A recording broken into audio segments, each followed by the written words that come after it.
We are all government employees, আমরা সবাই চাকরি করি, তাই জন্য আমরা চাকরির ভ্যালুটা ভালো করে বুঝি। এখনো ওরা আন্দোলন চালিয়ে যাচ্ছেন এবং তার জন্য যা কোঅপারেশন দরকার হবে আমরা ডেফিনেটলি করবো।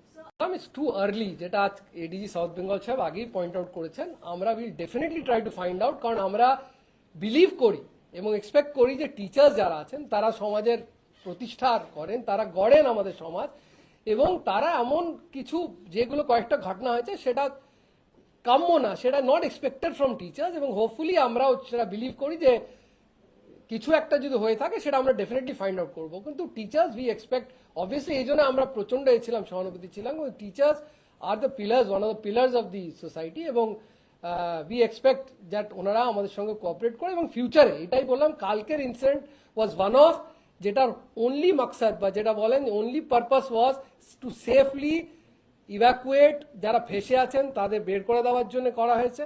এখনো ওরা আন্দোলন চালিয়ে যাচ্ছেন এবং তার জন্য যা কোঅপারেশন দরকার হবে আমরা ডেফিনেটলি করব। হয়তো ওনাদের মনে হচ্ছে দ্যাট ইজ আ ট্র্যাজেডি, যেটা বললাম যে পিসফুল অ্যাজিটেশন করলে মিডিয়া অ্যাটেনশন হয় না। That is a tragedy of our system, that is a tragedy, that is a